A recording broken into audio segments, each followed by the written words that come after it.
And welcome to the George B. Craig Jr. Memorial Lecture, which we do every 2 years. I think many of you here know Dr. Craig, either personally or you know his legacy. Dr. Craig was recruited by Father Hesburgh to come to Notre Dame in 1957 after getting his undergraduate degrees at Indiana University and his master's and PhD at University of Illinois. And that's when Father Hesburgh wanted Notre Dame to become a research university. And somehow he convinced Dr. Craig to come at a time when there really was no research program in vector biology. But over the subsequent almost 40 years or so of Dr. Craig's career at Notre Dame, he built up a world-renowned vector biology program.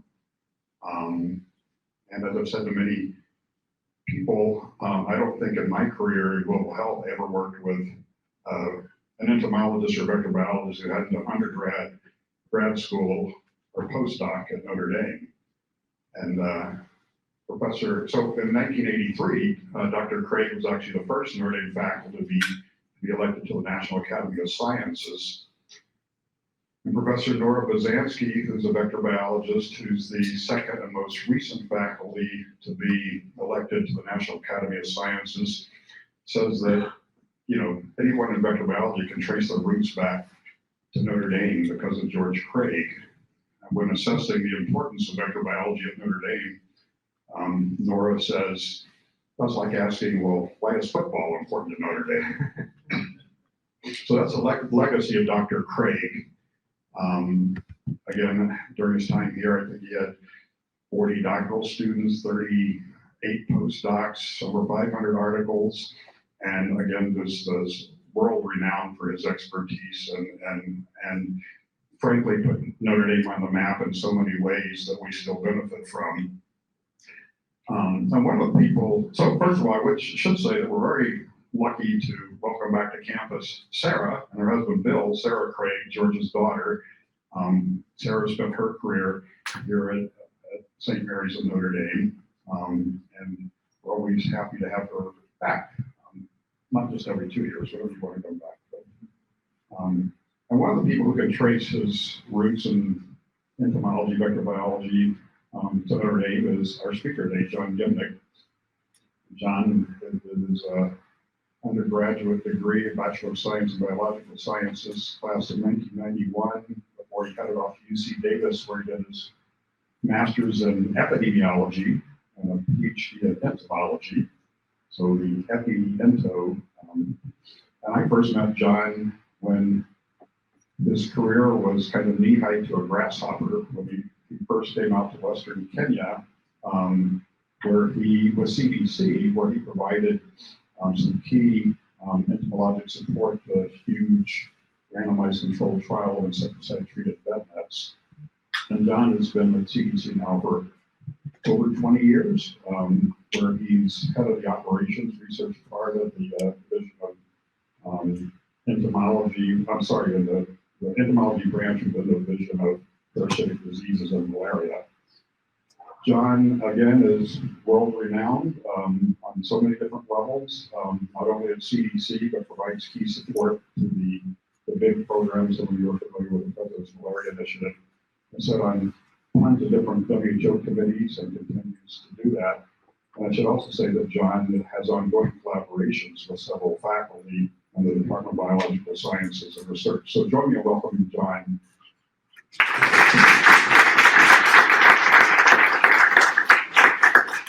Well, thanks for the introduction, Bernard, and thanks to the Tech Institute for inviting me here. It is an honor to be giving this Craig Memorial Lecture.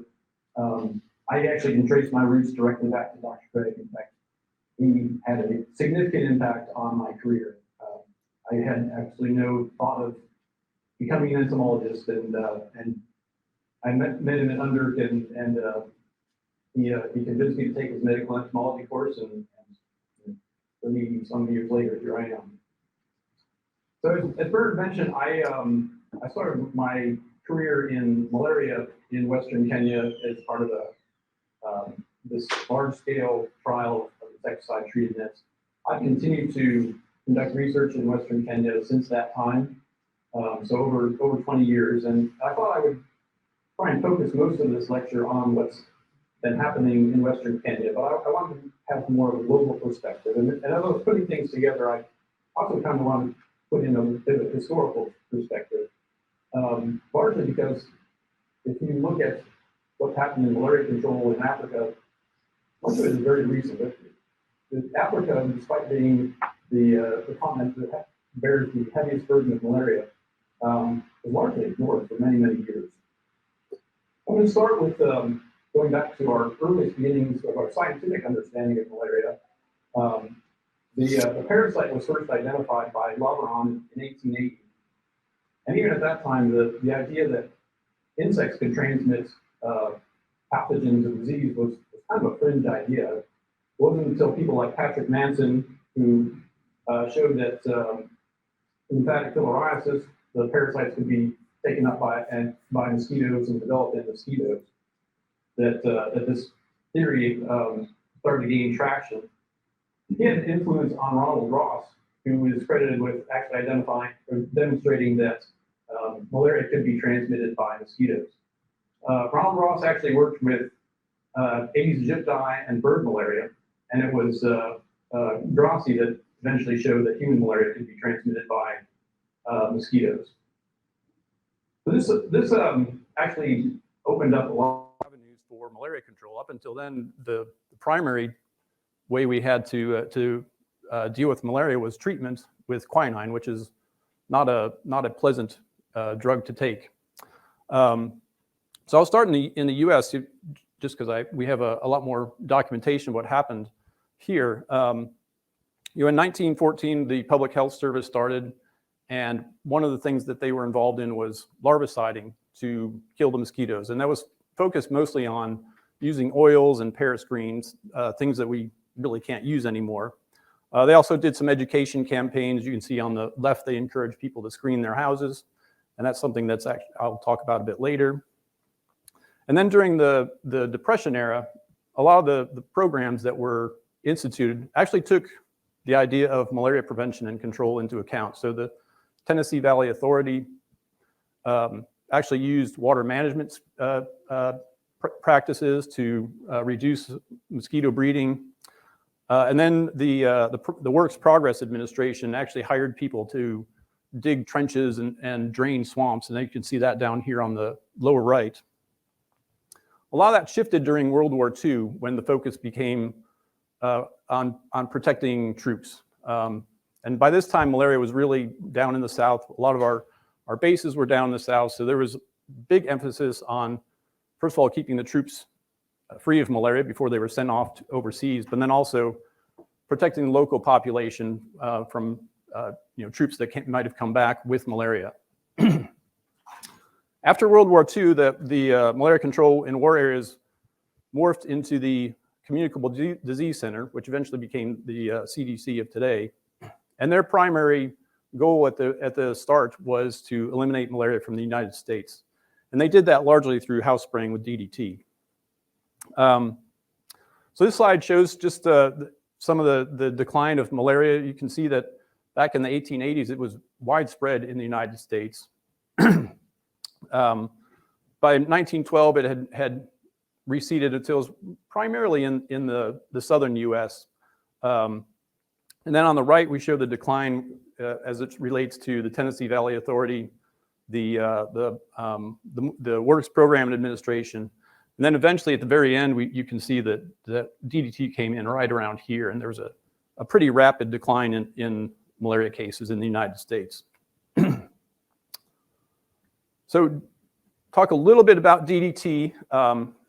These days it's a controversial topic. There's a strong attempt to phase it out, but when it was first discovered, actually, well, it was first discovered in 1874, but it was not until 1939 that it was realized that it had these insecticidal properties. And there was a lot of excitement about that because not only did it kill insects, it was very cheap, and it had low toxicity to humans, and it had a long residual life. And soon after its discovery, it was actually implemented for house braiding in the United States. As I mentioned, and then by 1949, malaria was considered, the United States was considered free of malaria as a significant public health problem. And by 1951, CDC had actually shifted their activities from implementation to primarily surveillance. So that generated a great deal of optimism that we could replicate this in other areas. One other event that generated a great deal of optimism was the elimination of Anopheles gambiae from Brazil. So Anopheles gambiae is a very efficient malaria vector, but it's endemic to the African continent. Well, in 1930, it was actually discovered in Brazil, in the northeast, just outside the port of Natal. They didn't do very much about it early on, and it gradually spread to cover an area of about 54,000 square kilometers. And for reference, that's about the size of the state of West Virginia. And then in the late 1930s, there were several large epidemics of malaria, several 100,000 cases and thousands of deaths. I found one writer who actually suggested that they were going to have to abandon this area because the malaria was going to be such a problem. Well, they brought in this man, Fred Soper, who's very well known for his efforts to control mosquitoes. He'd also worked on eliminating Aedes aegypti from a number of countries in the Americas. And he began a program based entirely on larviciding, again, using Paris green. He was really almost like a military commander. He ran a very tight ship, and he tracked where his spray operators were, and instituted a very aggressive supervisory program. And they actually managed to eliminate eliminate this mosquito from northern Brazil in just under 2 years. They actually did it ahead of schedule and under budget. And they returned, like, I think about 20% of their funds back to the Rockefeller Foundation. So that, again, what created a great deal of optimism that we could control malaria, or actually even eliminate malaria in much of the world. The next step that occurred was the Sardinia project. And I saw this referred to as failure as success, largely because the goal was actually to eliminate the primary malaria vector in Sardinia, which was Anopheles labranchiae. But the thought was that given what Soper had managed in Brazil, the fact that we had this new, almost magical insecticide in DDT, that we could eliminate Anopheles labranchiae from Sardinia. So the Rockefeller Foundation initially put out about $2.7 million, and they aimed to eliminate this mosquito within 2 years. This is where we start to see that it's not always as easy as we think. The program took quite a bit longer than they thought it would. Took at least twice as long. They ran into a lot of logistical challenges. Sardinia is very mountainous, poor infrastructure, so they ended up using horses and mules to drag their equipment and supplies up into some of the more remote areas. So as I said, it took twice as long, actually cost 4 times as much. And in the end, they didn't actually manage to eliminate Anopheles labranchiae. However, they did manage to eliminate malaria. So the idea that maybe we could focus on the mosquitoes, not necessarily get rid of them entirely, we could still have a world free of malaria. And that led directly into the Global Eradication Campaign. So this was 5 years later. The World Health Assembly declared that WHO should take the initiative, provide technical advice, and encourage programs to eliminate malaria as a worldwide. The campaign was based almost entirely on the spraying of DDT, indoor residual spraying with DDT. It was unfortunately largely considered a failure. By it started in 1955. By the late 1960s, given all of the logistical challenges, increasing costs, and donor fatigue, money was slowly dried up, and by 1969, the campaign was officially ended. Despite the lofty name, the Global Eradication Campaign, there were actually only 52 countries that were involved in the campaign. And of those, only 11 succeeded in eliminating malaria. I've listed them here on the right. Most of them were in Europe and islands in the Caribbean. So not exactly malaria hotspots. And they still had serious challenges in eliminating malaria. That said, there were successes even in places where they didn't eliminate malaria. For example, India had an estimated 47 million cases at their independence. And by 1964, they were down to just 100,000. Now, after the campaign ended, cases did come back, but they have never come close to the pre-elimination efforts. And then Sri Lanka actually went down from 3 million cases to 17. And unfortunately, they had some political instability. The campaign fell apart, and it was another, 50 or 60 years before they finally eliminated malaria. I mentioned that there were a number of challenges to the program. Administrative, so these are huge efforts. India, for example, had 100,000 people that they employed at the height of their campaign, and trying to manage all of these people, get them the supplies that they need, get them to the places that they need to be to spray was a major challenge. They did anticipate insecticide resistance would occur, and it did. And there were some alternatives, but they tend to be more expensive. They didn't last as long, and it ended up costing the programs more than they had originally anticipated. Another issue that they found was a number of these places had exophagic and exophilic vectors. So this program was built on the idea that mosquitoes would come into the houses, feed on the people inside, and then rest on the walls. And that's true for a lot of mosquitoes that transmit malaria, but there are places where many of the vectors actually spend most of their time outdoors, and that's where they feed and rest.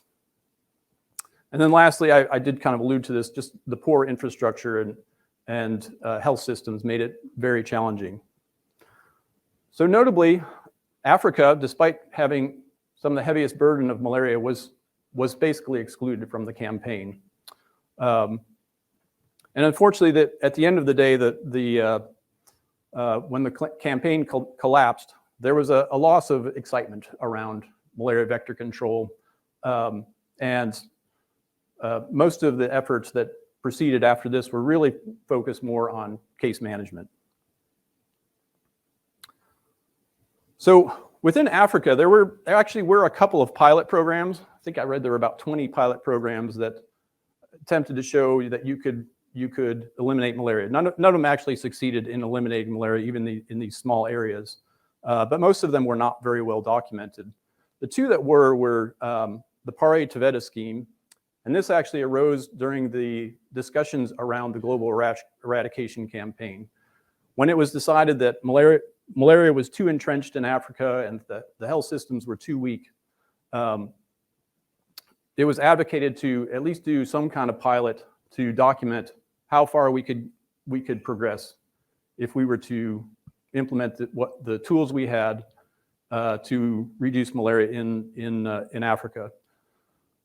So the Pare-Teveta area is actually on the border of Tanzania and Kenya on the kind of the east side towards the coast.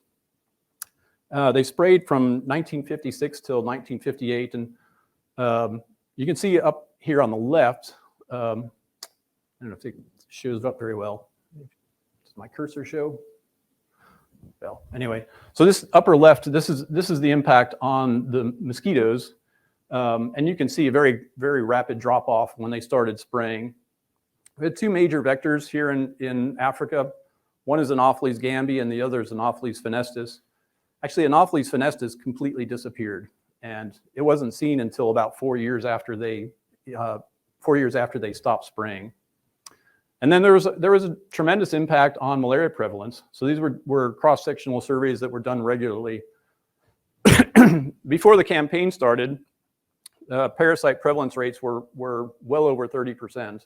And during the spray period, they got down below 5%, but they never got down to zero. And then one of the questions that came up as there was discussions around the eradication campaign and whether or not to do it in Africa was the concern that if you go in and you really reduce malaria transmission for a period of time, but you don't completely eliminate it, as soon as you remove those controls, the malaria is going to come back, and what you may have potentially done is create a population who have lost a certain degree of immunity. So they actually continue to track the population after they stop spraying. And you can see on the right, the mosquito populations, those are the lines were coming back. And it actually took a few years before parasite prevalence rose back to the levels it was seen before they started spraying. And then on the right-hand side, this is a little bit of a complicated figure. They looked at the mortality rates by various age groups, both pre-spraying, during the spray period, and then after the spraying. And what you can see is in most of the age groups, mortality dropped, obviously, when the spraying happened. But that mortality actually stayed low in most of the age groups, and it never really went back above the pre-intervention period. So there was thought that maybe, this was evidence that we could go in and we could spray or do some kind of vector control, and even if we release those, we won't have any kind of long-term serious adverse impacts. The other site that did malaria control in Africa is the Garki project. So this was in northern Nigeria, and it was commissioned by the World Health Organization. They recommended a large study to study the epidemiology of malaria and to see what it would take to drive transmission down to very low levels. So the primary tools that they used were indoor residual spraying. They actually used Propoxur, which needed to be sprayed every 2 months. And then they had kind of these concentric areas of control. So the largest area everybody got IRS. In a smaller area, everyone got IRS, and they got mass drug administration every 10 weeks. And then there were a couple of smaller areas that got mass drug administration every 2 weeks. And turns out if you do all of that, you can have a pretty significant impact. Again, like the Pare Taveta area, they were able to drive prevalence down. These were repeated cross-sectional surveys that they did. But interestingly, if you look at what happened with the areas that only got IRS, so they did have a couple of villages that were controls, and there was really very little impact on the prevalence of malaria in those areas that were getting sprayed twice or every 2 months. Now they attributed that to a couple of things. One was just, first of all, there was so much malaria transmission going on that it was really hard to drive it down to the point that we would see an impact on prevalence. But the other was there was concern that these malaria vectors in this area were more exophilic than they had expected. So they were actually coming into the house to feed, but they were finding that they were not staying inside and resting. And that really was about the extent of malaria vector control in sub-Saharan Africa for much of this period. So this was in the 1970s. So 70 years after we realized that malaria was transmitted by mosquitoes, very little was happening in sub-Saharan Africa. So I put this figure in here just to give perspective on what things were happening globally. It shows the distribution of malaria over time. So these pink areas were areas that had malaria eliminated, usually by the 1950s, and that's mostly in the temperate areas. The more reddish areas shows where malaria was eliminated, after the 1980s. So it's a much smaller area. And of course, the darkest areas along that tropical belt is where malaria is primarily today. Now, this is somewhat of a misleading figure because even though it shows it's dark all across these wide areas of tropical of this tropical belt, of the 247 million cases that were estimated in 2021 and 620,000 deaths, the vast majority of those were happening in Africa. So it became clear that if we were going to do something about malaria, we really had to do something in Africa. Well, things began to change probably in the 1980s, 1990s with insecticide-treated nets. And actually, the history of nets goes back, or the development of nets kind of goes back to the 1970s when pyrethroid insecticides were developed. These actually have a lot of the same properties as DDT. In fact, their target site is the same target site as DDT. They're derived ultimately from the chrysanthemum plant. The pyrethrins are a class of insecticide that are very effective against insects. Unfortunately, they don't last very long. So some chemists found that you could chemically stabilize these and develop these pyrethroids. And like I said, they're very similar to DDT in that they're cheap. They are very effective against insects, low toxicity to mammalians, and they have good residual properties. So in the 1980s, there were a couple of groups that started putting these onto onto nets to provide a chemical barrier in addition to a physical barrier. In fact, they cut the nets in some cases just to show that the insecticide by itself provided much of that protection. Based on those experimental hut studies, we quickly moved into large-scale trials. There ended up being 5 large-scale trials conducted in sub-Saharan Africa. One of them was the one that Bernard had mentioned that we did in Western Kenya. So this is just outside the town of Kisumu, along the shores of Lake Victoria. We had 2 areas, Asembo and Gem. Asembo had a population of around 55,000 people. Gem was around 125,000 people. This is an area with very high transmission. Back in the late 1980s, John Beyer and his colleagues estimated the entomological inoculation rate of over 200 infectious bites per person per year. And the transmission here is year-round. So there's 2 rainy seasons, but you can get rainfall in pretty much any month. So we see transmission throughout the year in this area. We randomized the villages to either receive nets or not, and then followed them over 2 years. And I mentioned the malaria transmission is very high here. The primary malaria parasite is Plasmodium falciparum, which is, of course, the most dangerous of the human malaria parasites. And our primary vectors are Anopheles fenestis, which is strongly anthropophilic and a very good vector. Anopheles gambiae is very similar to fenestis in that regard as well. That it's strongly anthropophilic, comes in houses, feeds on people, and is a very good vector. And then Anopheles gambiae has a sister species, Anopheles rabiensis, which is very similar morphologically, but has a lot of differences in terms of its behavior. It's still a vector out there, but they are less likely to come in houses, and they're more likely to feed on alternative hosts such as cattle or goats. So just to quickly go through some of the results of that study, we saw a massive reduction in transmission. We had about 59% fewer Anopheles gambiae, about 95% fewer Anopheles fenestis. And when you combine that with the sporozoite rates, we estimated about a 90% reduction in transmission. That led to healthier pregnancies, so reduced parasitemia among pregnant women, reduced severe malaria and placental malaria, and that resulted in a reduction in the percentage of low birth weight babies.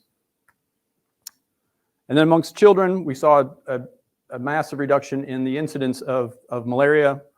We had a birth cohort where we looked at time to first infection, and that increased from 4.5 months to over 10 months. We saw a reduction in severe anemia and reduction in visits to the clinic, sick visits to the clinic. But our primary outcome was actually all-cause child mortality. Not malaria specific, this was all-cause child mortality. And overall, we saw a 26% reduction in infant mortality and a 14% reduction in child mortality from 1 to 4 years old.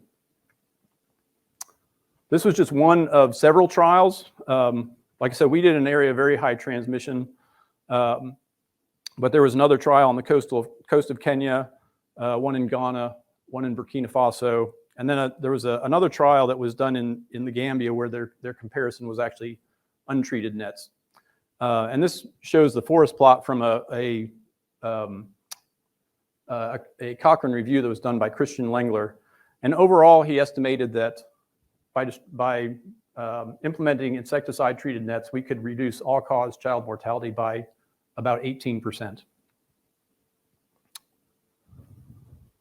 So I like to attribute this to insecticide-treated nets. I think there were some other things going on. For example, we were seeing the main drug that was used for treatment of malaria was chloroquine, and that was resistance to that was increasing. It was essentially becoming worthless in much of Africa.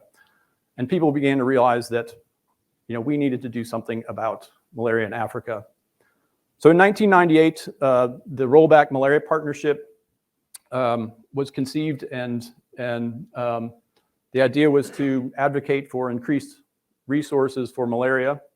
And in 2000, there was a summit convened by Rollback Malaria. They brought in the heads of state from many African countries, and they made a pledge to provide insecticide-treated nets to 60% of those at risk by 2005. And then the two big donors that came in, though, were the Global Fund, which started in 2002, and then the US President's Malaria Initiative in 2005. And that resulted in a massive increase in the amount of funding for malaria prevention.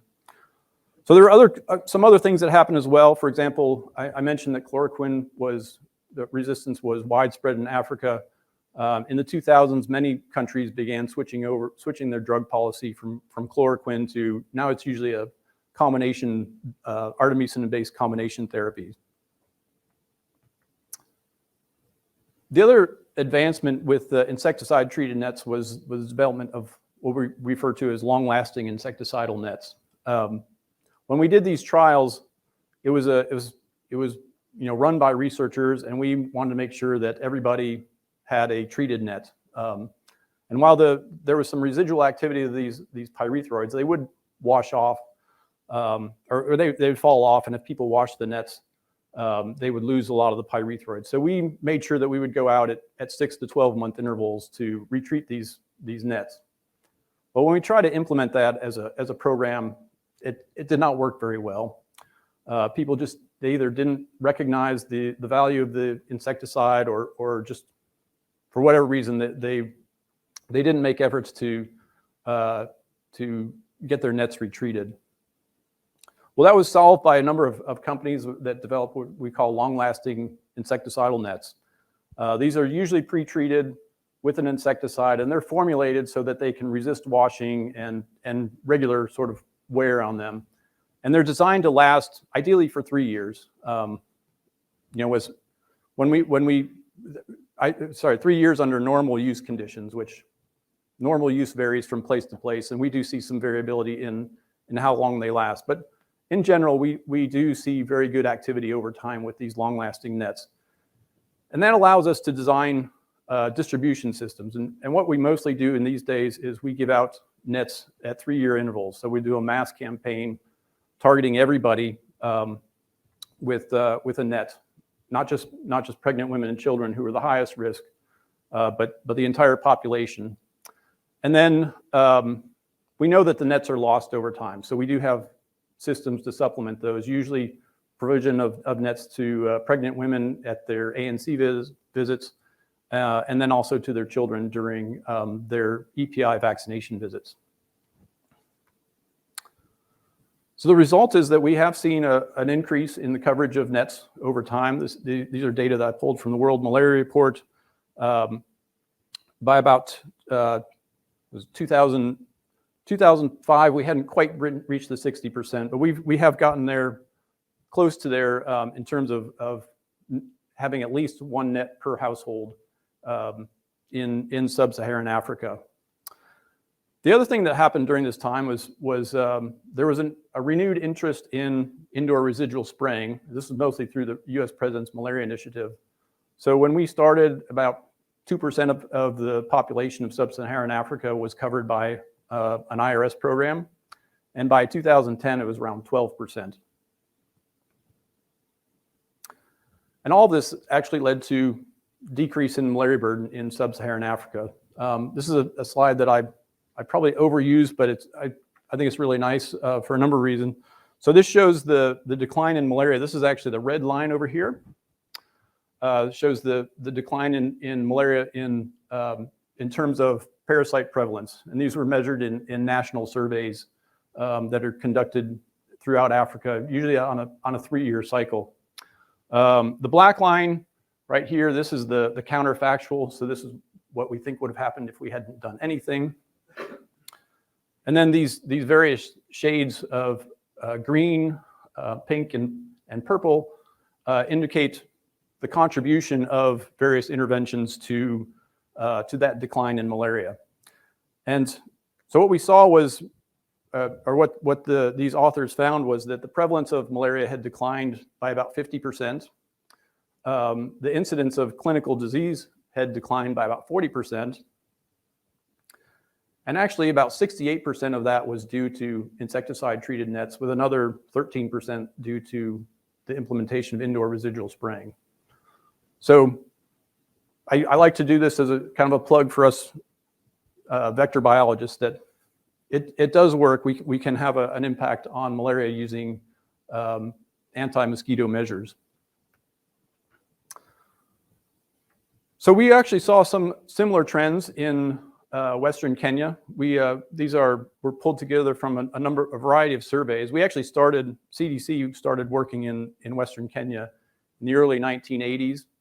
And we really started ramping up efforts in the early 1990s. And during that time, malaria prevalence was around 80%. You can see here it's dropped down. We've gotten it down about a little bit less than half in this area that we've been working for many years. So just for reference, the insecticide-treated net trial that we did happened from 1997 to 1999. There was one of the first mass campaigns in Kenya happened in 2006, although this one only targeted children under 5. And then that's not the only thing going on. I mentioned that there were changes in drug policy. So in 2004, Kenya finally switched from chloroquine to amidiaquine. And in 2006, they finally switched over. They eventually switched over to one of the artemisinin-based combination therapies. So during this time, we've been measuring the entomological inoculation rate. This is simply an estimate of it's really basically the product of the number of mosquitoes that are feeding on man multiplied by the number that are infected. And early on, in the early 1990s, we actually saw EIRs of around 280, which is pretty high. They did decline before the BETNet trial. We're not quite sure why. Came down to about 125 in 1994 and around 50 in 1995. We did have to switch the way that we collected mosquitoes, just because of the way the bed net traps work. We replaced those with insecticide-treated bed nets, so we switched over to light traps.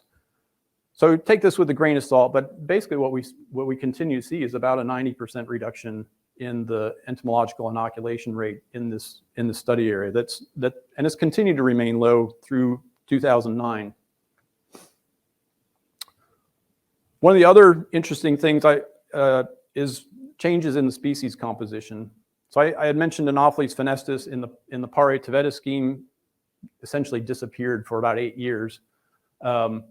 We didn't quite get it to disappear completely, but it became a very rare mosquito after we implemented bed nets. The other interesting thing was when we started looking at the relative proportions of Anopheles gambiae, which remember is a strongly anthropophilic mosquito, tends to come in houses, feed on people, rest inside, versus Anopheles arabiensis, which sometimes it'll come in, sometimes it'll rest inside, but it's perfectly happy to feed on non-human hosts and find resting sites outside. And so what you see in this is the Anopheles gambiae, proportion of Anopheles gambiae is up on the top and in black. And before the bed nets came in, that was mostly what we saw inside houses. And then I'm not exactly sure what happened. I'm guessing this may have been a result of that campaign that happened in 2006, but we saw a sudden switch. And Anopheles gambiae has also become very rare in this area. In fact, this is continued to this day. We occasionally find pockets where Anopheles gambiae is predominant, and sometimes it pops up like during the rainy season. But in Western Kenya, and this has been reported from a number of other areas in East Africa, Anopheles arabiensis has become the predominant species of this complex. That said, I kind of only showed data up until about 2010. We've continued to monitor things, and unfortunately, we stayed where we are, but unfortunately, we haven't made any progress since then. And that is despite the fact that we have ACTs as our primary or their first line therapy for uncomplicated malaria.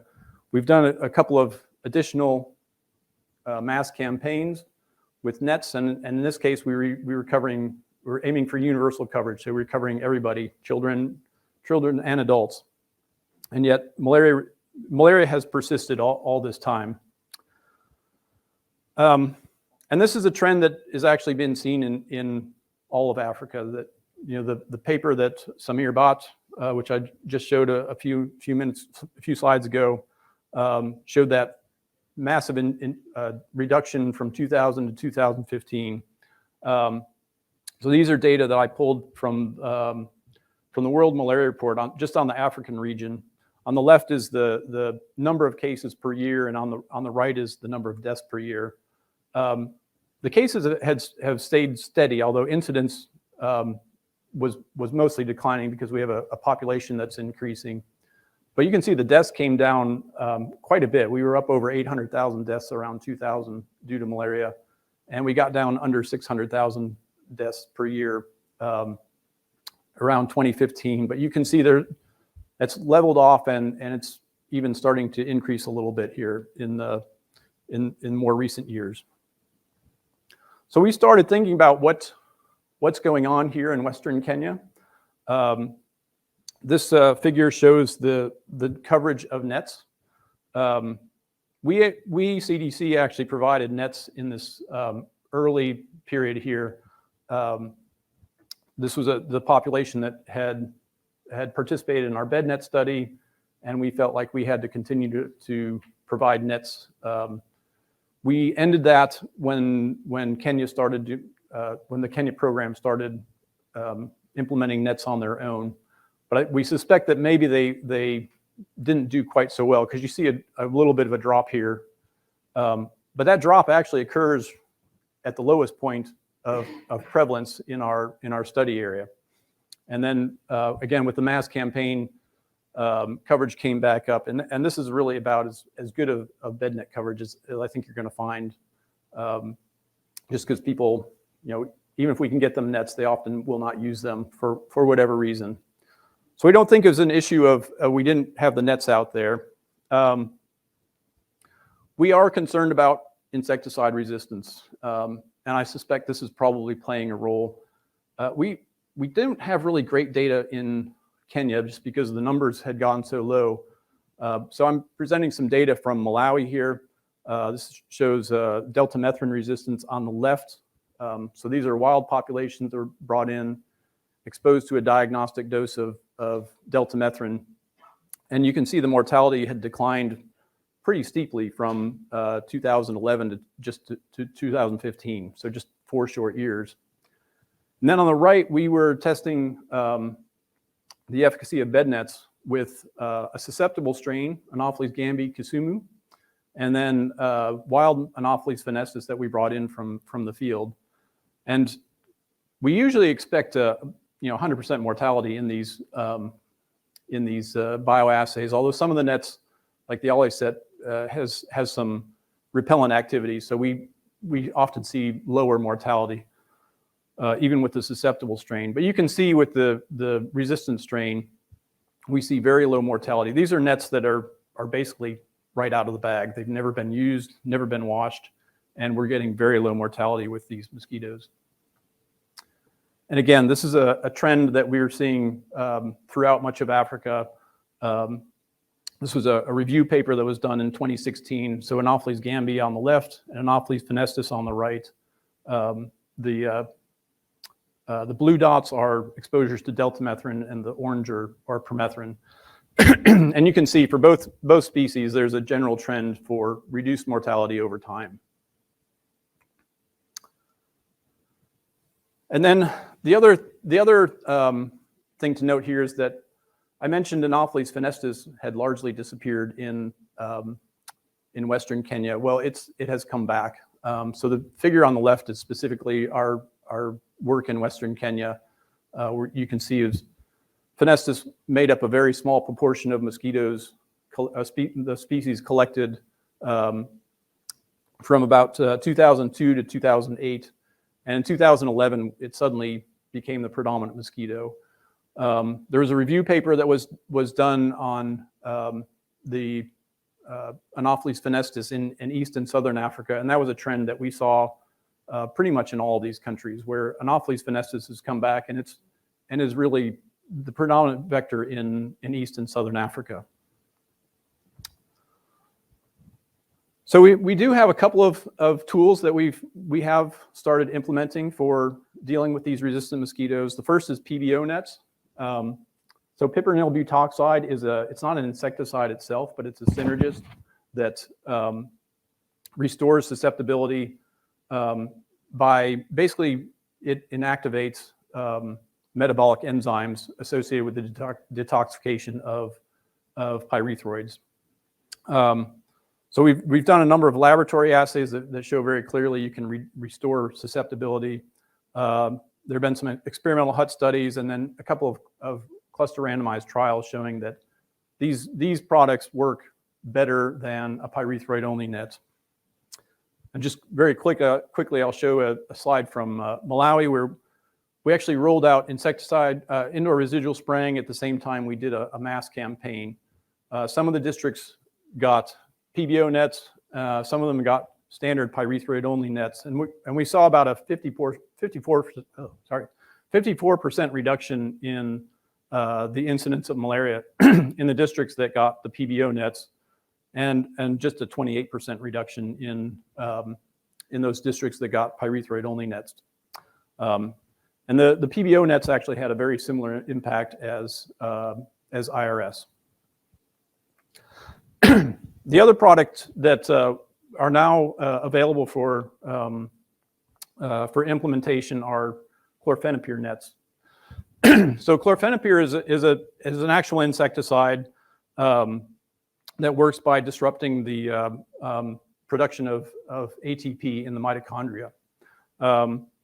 It's kind of a hard insecticide to test because unless mosquitoes are actively respiring, it doesn't kill them. But if you put them out into the experimental huts, you can see a massive increase in the mortality of mosquitoes that enter the huts compared to a pyrethroid-only net.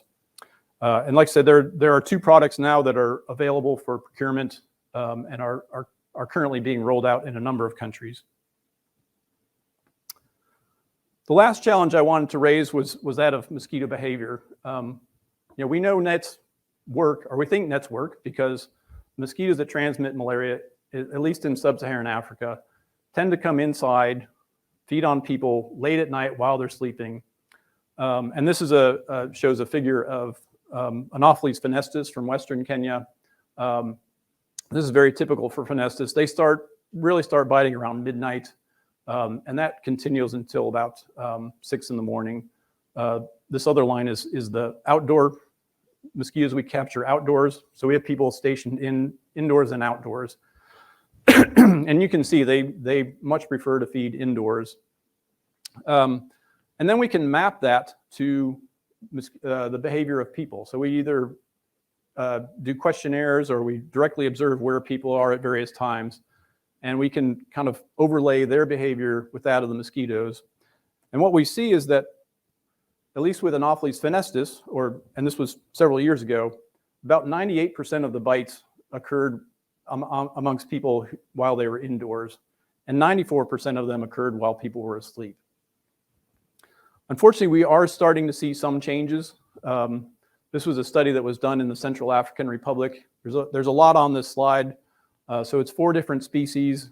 The upper figures show a 24-hour clock, and you can, if you look closely, you can see where the mosquitoes are biting at different times. But if you look at the lower figures, they show 1 line for each figure is the number of mosquitoes biting indoors. The other is mosquitoes biting outdoors. And it's cumulative from 6 a.m. until 6 p.m. And what you can see is indoors in all of these, there's quite a bit of biting that occurs between 6 a.m. in the morning and 6 p.m. at night. And they, excuse me, they estimated about 20 to 30% of the bites were actually occurring during daylight hours. So that is not something that we are terribly well equipped to address right now. But the last thing I do want to point out is that as good as bed nets have been, it doesn't take a lot of mosquitoes to have a lot of malaria. So this figure on the left shows the relationship between malaria prevalence and the entomological inoculation rate. The figure on the right, they've just categorized the EIRs by 1 to 10, 11 to 100, and above 100. So we started in Western Kenya with EIRs in 1993 of around 280. We knocked it down by 90%, but that still only gets us into this category. And even if you use 1995 as our baseline, where the EIR was 50, we knocked it down by 90%. That still puts us in this category. So we may simply have gotten to the point where we've done as much as we can with insecticide-treated nets, and we need some additional tools. So one tool which is making a bit of a comeback is larval source management. WHO several years ago recommended that larval source management only be done in areas where habitats were considered few, fixed, and findable, which was intentionally vague, but really designed to sort of discourage programs from diverting resources from ITNs and IRS. But that said, there are a number of new tools out there. There's a lot of new insecticides. We have remote sensing, drones. So and given the fact that most countries have really reached about the highest level of coverage with ITNs that they can get, there's increasing interest in moving towards larval source management again. House modification is another area of interest. These 2 figures on the right, there was a recent series of articles in the New York Times, and they mentioned house modification as a tool for reducing malaria. Interestingly, the figure on the left goes back, that's over 100 years old. That was one of the first trials of screening houses, and that was actually done in Italy. With CDC, we've been working in Uganda to evaluate 2 different types of house modification. One is a full screening, where we're simply doing untreated screens, covering the windows and these air vents. This is a study that, this other intervention is eave tubes. And the idea is that if houses have completely closed the eaves, you can drill these holes in there, put a PVC tube, and then there's a mesh insert that goes in there that's treated with insecticide. And we just completed our trial just a few months ago. It was a massive trial. It was a lot of stakeholder engagement, and a lot of effort to put this intervention out there. It actually took about 4 months to implement the house screening and 2 months to do the eave tubes. But that said, we don't have the primary outcome. We haven't completed the analysis on that one. We're still doing the data cleaning. But we did do some cross-sectional surveys, and after 12 months, we saw a reduction in parasite prevalence of 24% for people living in villages with eave tubes, and 30% reduction in the villages with full screening. The other big question that we are dealing with is the cost. There's a huge upfront cost for these. In comparison, a bed net is about $3, $3 or $4. In our case, we estimated the 5-year cost for screening to be about $130, and for eave tubes about $84. So we're, obviously if these last longer, it will bring the annual cost down, but it's still a significant investment in resources. There are actually 2 trials that are basically completed. The one in Uganda, a second one in Ivory Coast. There's actually going to be another third one again done in Ivory Coast, which just started, I think, a few months ago. That said, right now, WHO does have a kind of a weak recommendation for house modification for screening with untreated netting. And for us within PMI, we actually have followed on that. We will implement on a pilot scale house modification, although admittedly we haven't. I don't think any country has taken up that guidance just yet. So I have 2 more interventions that I want to talk about, and I'm going to go through them really quickly. One of which I've been working with people here at the University of Notre Dame, which is spatial repellents. So there are a number of products that are available on the market.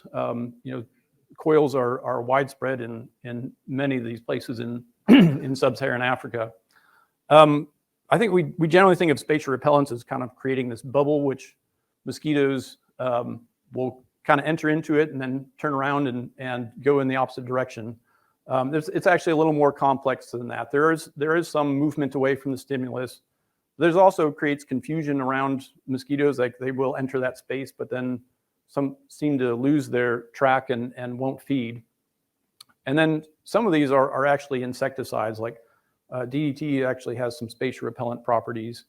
Transfluthrin and metafluthrin are pyrethroids, so they do have some toxic effects as well. And this is a trial from Indonesia. This was conducted by people here at the University of Notre Dame. It was a trial that was done in 24 villages.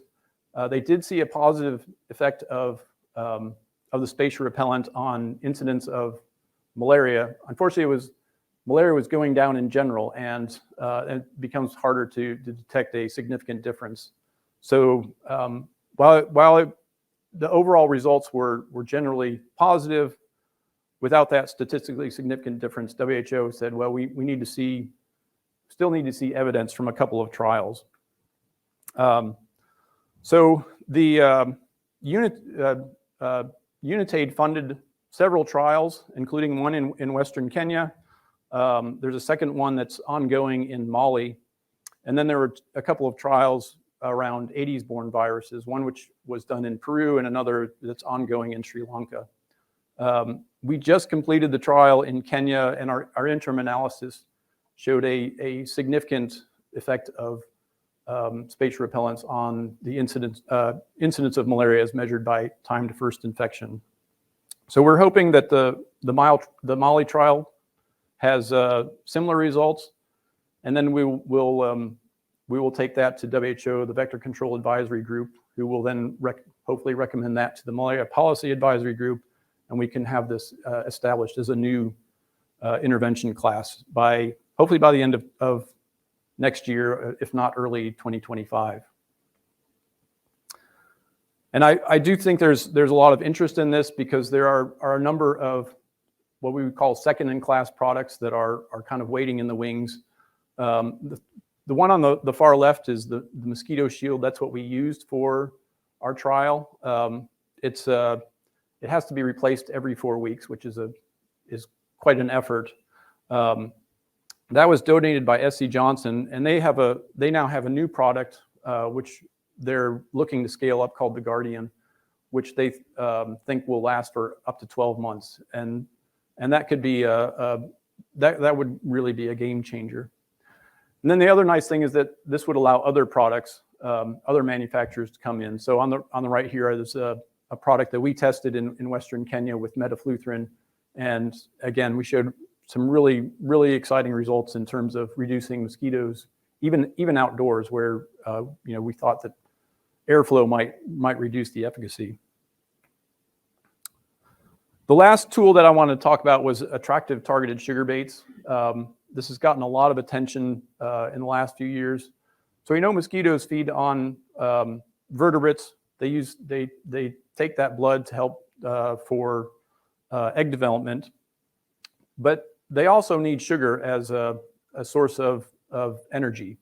And both males and females will take sugar, which they get from a variety of sources.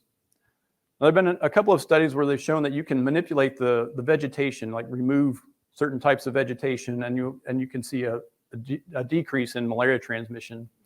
So that gave the idea that perhaps we could manipulate this for malaria control. So one of the first studies was done in Mali, and it was a very simple study with 2 villages. They were monitoring mosquito populations every day in each village.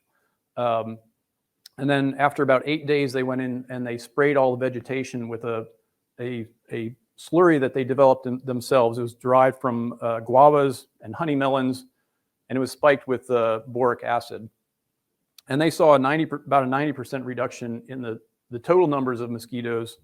And then in the older mosquitoes, those that had completed 3 gonotrophic cycles, they saw an even greater impact. Now, using that as a approach is probably not the best way. So there's an effort to develop actual bait stations. And this is a product that is currently undergoing testing in a number of locations. This was right here was the preliminary entomological studies that were done in Mali, and they actually showed very similar results to that initial trial. So this was done in 7 villages. They monitored them over the rainy season, and during the peak rainy season, they saw about 57% fewer Anopheles gambiae, and they estimated a 97% reduction in these older mosquitoes that are responsible for the transmission of malaria. So there are currently 3 large-scale trials going on in Africa. The Zambia trial just finished up, and they did see a positive impact of the ATSBs. Unfortunately, it was not statistically significant. So we're still waiting to see what will happen in the trials in Kenya and Mali, which are due to complete next year, early next year. So one of the last things I wanted to talk about was a few of the threats that still remain. And one of the biological threats that we're starting to grapple with is the introduction of Anopheles stevensii to Africa. So this is a mosquito. It's native to the Indian subcontinent, but it was found in 2012 in Djibouti and has since spread to 8 countries that we know of in sub-Saharan Africa. It's not the efficient vector that Anopheles gambiae and Anopheles fenestis are, but it does provide some unique challenges. It's able to its larvae are able to develop in artificial habitats, and that's allowed it to invade more urban environments. And because it can get into these artificial habitats, if people have water storage during dry periods, that allows the Anopheles stevensii to persist during these periods. The other challenge is it largely feeds and rests outdoors. So we have suspicion that ITNs and IRS are really not going to be very effective against this mosquito. And it is resistant to most of the insecticides that we're currently in use in sub-Saharan Africa. And there is some evidence that it is a problem. In Djibouti, the year it was found, they had 27 cases of malaria. As of 2020, they had over 70,000 cases. The entomological monitoring during this time period, they've only found they've not found any other species except Anopheles stevensii. And then you can see where it's spread throughout Ethiopia. They've used modeling that indicates they can see about a 50% increase in malaria, and that's going to cost them an additional $72 million in control costs. But so far, the only documented outbreak in Ethiopia was in the town of Diradawa, which happened a couple of years ago. And then lastly, on Anopheles stevensii,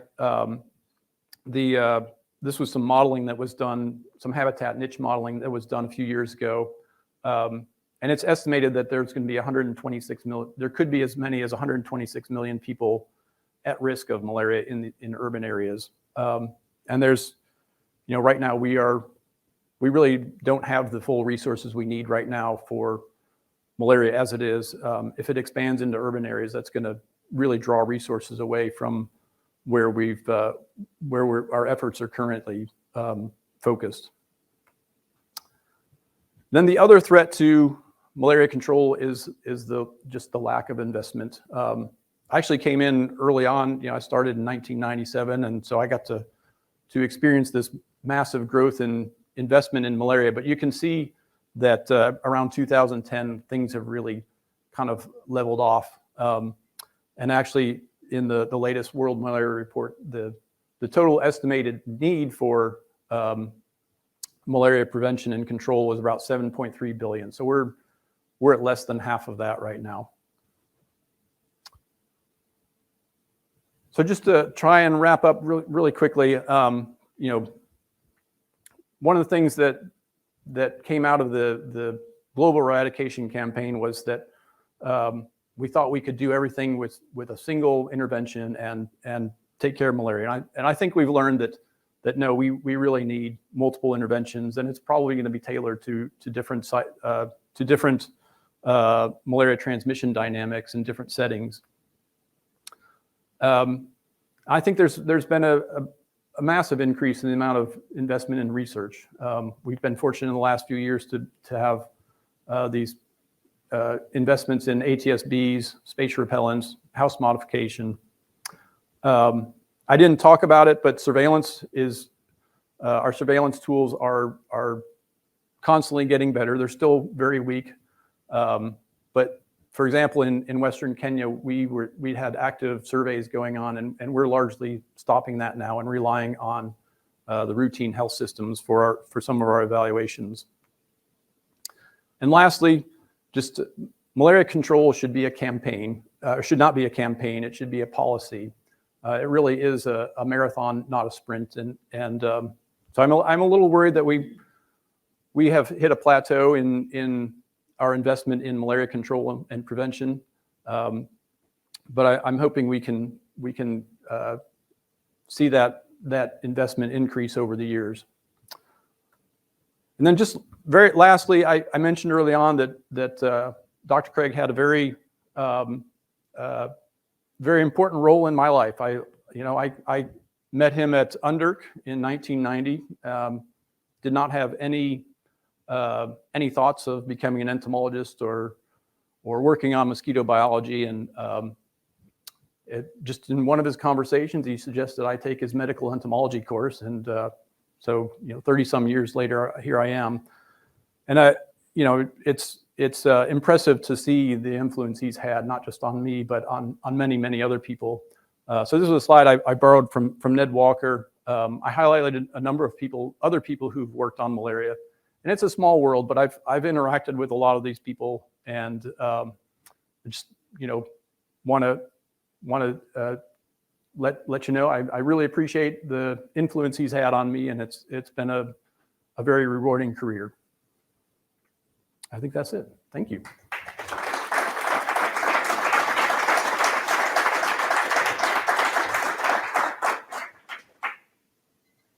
Thanks, John. I'm glad Dr. Craig convinced you. For those who could hang around, we do have some time for questions. So I think there's a microphone back there. If anyone, I'll just.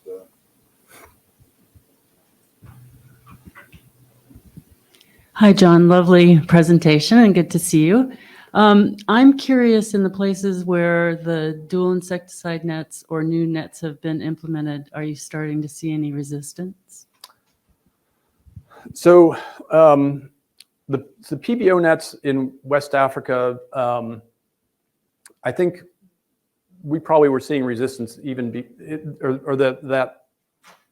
that increase in mortality that you see wasn't happening. Resistance was really most intense in West Africa. Lots of different mechanisms. So PBO really only is effective for resistance that's caused by metabolic enzymes. The P450s. In West Africa, they've got P450s. They've got target site mutations, probably some cuticular thickening, and then other metabolic enzymes. So even very early on, we didn't see much of an impact. Anopheles fenestis is actually the mosquito that it works best against, because even though they're really resistant to pyrethroids, it's almost entirely due to the P450s. So yeah, like in Malawi, we saw like a 3,000-fold increase in the diagnostic dose. We added PBO and it completely eliminated that. For chlorfenapyr, there's been some reports of resistance. So all these insecticides that we have for public health are, to be honest with you, they're cast-offs from agriculture. So they've already been used.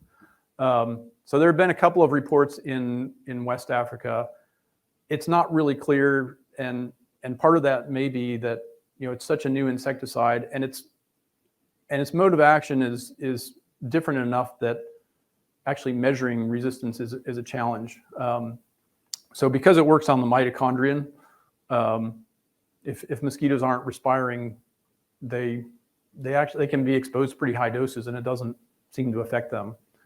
So developing a tool to actually measure resistance has been a challenge. So we actually think, well, maybe we just don't have the right diagnostic dose. But it certainly is something that we're very concerned about. Yeah, so the vector control mechanisms used in India, are they transferable to Africa? Mm-hmm. So they have largely relied on IRS. In fact, even after the global campaign collapsed, India was able to marshal a lot of their own resources and control malaria that way. They are doing a lot with ITNs, and I think they're also doing some larval source management. I think that the challenge is that there's the transmission level in Africa is just so much higher. I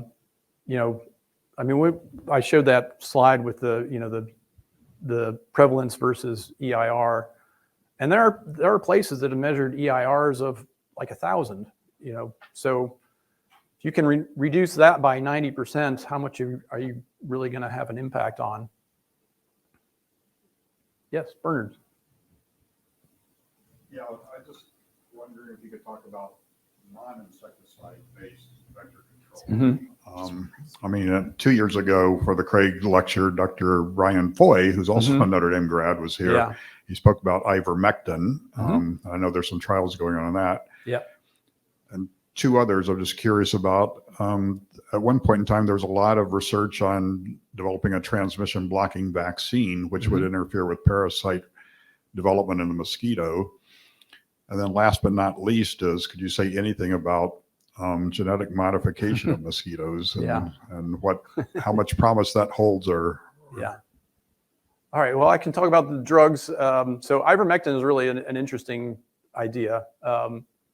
So they first noticed, I think maybe back in the 1980s when it was being used for the control of lymphatic filariasis and onchocerciasis. So they would go out and do these mass drug administrations, and they basically would knock out the worm for about a year. It didn't actually kill the adults, but they started noticing that in the few weeks after doing these mass drug administrations, that you would see a massive reduction in mosquito numbers. And actually, one of my colleagues, Ned Walker, said he was feeding his mosquitoes with blood that he commercially sourced, and one day all his mosquitoes started dying. And he actually looked into it. And it turns out that the horse, I think it was his horse blood, but they'd been treated with ivermectin. So yeah, Brian Foy has done a lot of work around this. They actually did a trial in Burkina Faso where they were, I think it was every 3 weeks, going out and doing MDA with ivermectin, and they saw about a 16% reduction in clinical malaria. I think the challenge is now they're trying to line that up with something like seasonal malaria chemoprophylaxis, which is actually done every month. And so there's current work going on around that. But I think one of the challenges is it's a pretty short duration of efficacy. I mean, we did a small study in Kenya where we actually gave people very high dose ivermectin, and we could get an impact out to about 21 days with the high dose. But it's, if you're going to have to do that every month, it's a big challenge. I just attended a little side meeting at ASTMH, and there are groups that are working on trying to have more extended life formulations, which I think is probably going to be necessary. Let's see. Then you asked me about transmission blocking vaccines. I don't know very much about it.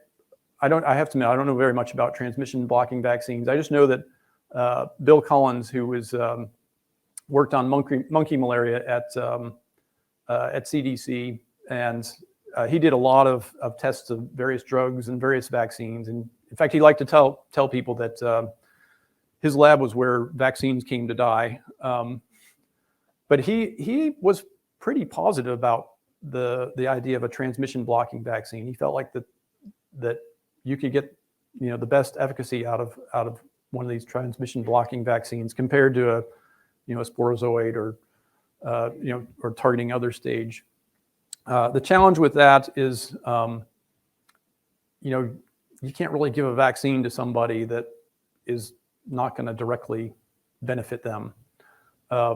So I did have a conversation with a couple people at ASTMH, and apparently they're looking into doing transmission blocking vaccines that they would then combine with like the RTSS or R21, which are directly beneficial to people. But that's probably got a long way to go. And then the genetically modified mosquitoes. Yeah, I've long been a skeptic, but that said, there's the Oxytec group. So this is a group that developed an Aedes aegypti that has a lethal dominant allele, which they're able to turn off in their laboratory. But once you release it in the field,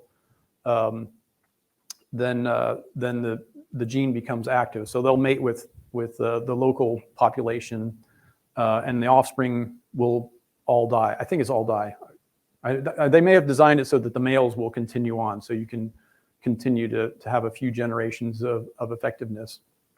And they've actually developed an Anopheles stevens that has that same construct. And then there's a group that's working at CDC, mostly with people, I think it's Oxford. It's the Target Malaria Group, and they have a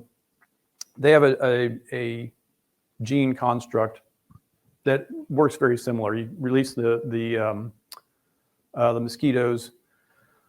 They'll mate with the wild population, and then it's just the females that are non-viable. It actually targets the sex determination gene in the females, so they come out as they call it double sex, but they're non-viable. But the males then can continue on and transmit that onto the next generation. And they've done some small scale trials where like cage experiments, and they showed that I think it's like 11 generations they could eliminate the entire population.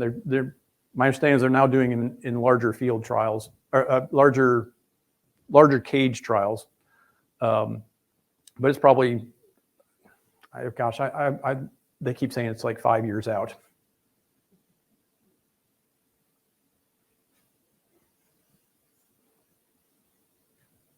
Okay, well, again, thanks, John, and thanks to George Craig.